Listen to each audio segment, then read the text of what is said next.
Hello बच्चों, आज मैं आपके सामने एक टॉपिक लेकर के आया हूं जिस पे बहुत सारा कन्फ्यूजन होता है बच्चों को। What should I do after 12th? मेरे को 12वीं के बाद क्या करना चाहिए, क्या बेटर ऑप्शन रहेगा? ये जो क्वेश्चन है ये मेरे मन में भी आया था जब मैं 12th में था, लेकिन मेरे पास कुछ ऑप्शंस नहीं थे, या फिर मैं ये कहूँ कि मेरे को जानकारी ही नहीं थी कि किस फील्ड में मैं जाऊँ ताकि आगे आने वाले 5 साल 10 साल बाद मैं अपना फ्यूचर को ब्राइट देख सकूँ।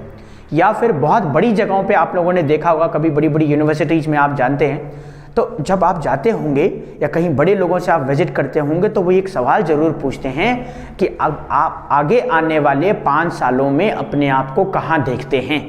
तो कहाँ देखने की बात तो दूर, हमें पता ही नहीं है हमारे पास क्या क्या ऑप्शन है। तो 12th के बाद क्या ऑप्शन हो सकते हैं, चलिए हम लोग देखते हैं।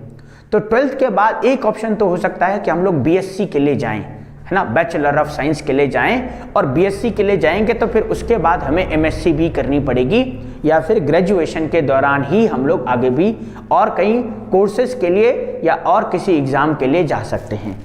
तो चलिए पहले मैं आपको एक चीज़ बताता हूँ, ग्रेजुएशन कहते किसे हैं या किसके इक्विवेलेंट को ग्रेजुएशन कहा जाता है। अब होता क्या है बच्चों कि अगर आप BSc भी करते हैं या आप BA भी करते हैं तो उसको भी ग्रेजुएशन माना जाता है।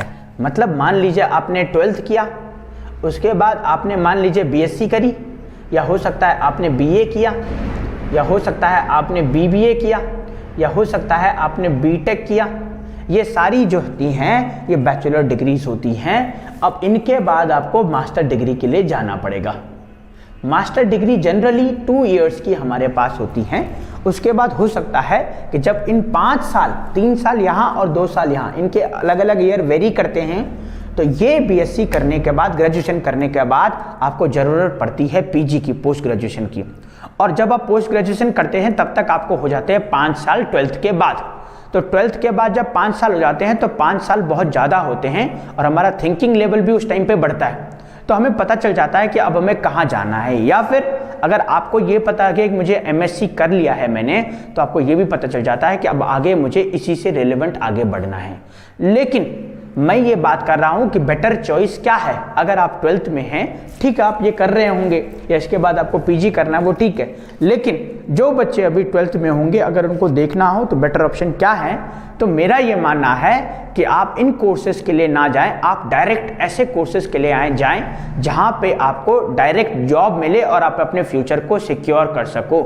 जैसे और क्या क्या एग्जाम्स हो सकते हैं, जैसे मान लीजिए आप जा रहे हैं NDA एग्जाम के लिए, बहुत ही बढ़िया, 6 मंथ आपने दिया, 1 ईयर आपने दिया, आपने 2 इयर्स दिए, 3 इयर्स दिए, नहीं भी आपका एग्जाम होता है तो और भी बहुत सारे एग्जाम्स हैं जिनको देख करके आप अपनी लाइफ को सेटल कर सकते हैं, बजाय कि यहाँ जाने की।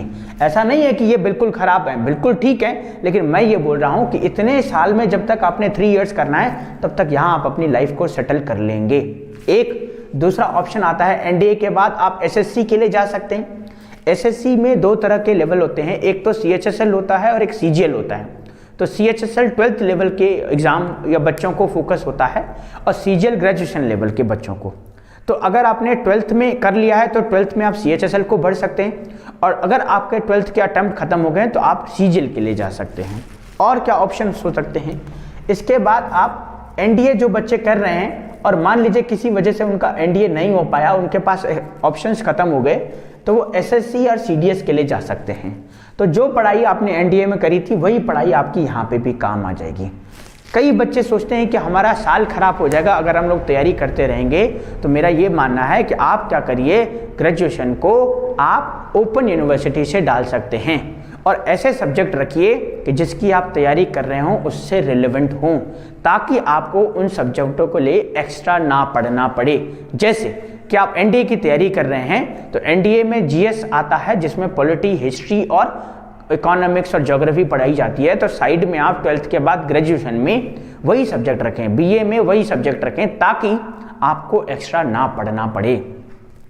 तो चलो जी, हम लोगों ने ये पढ़ लिया, NDA पढ़ लिया, SSC पढ़ लिया, CDS पढ़ लिया, और भी क्या ऑप्शंस हो सकते हैं हमारे पास, और हमारे पास बहुत सारे ऑप्शंस हो सकते हैं कुछ ऐसे फॉर्म आते हैं कि भाई जहाँ पे आप स्टेट लेवल के फॉर्म्स कुछ आते हैं, जहाँ पे आप स्टेट लेवल में, जैसे राजस्थान के कुछ फॉर्म्स हैं जो राजस्थान वाले ही भरेंगे, उत्तराखंड के कुछ फॉर्म्स हैं जो उत्तराखंड वाले ही भरेंगे, तो उनको भी आप कंसिडर कर सकते हैं।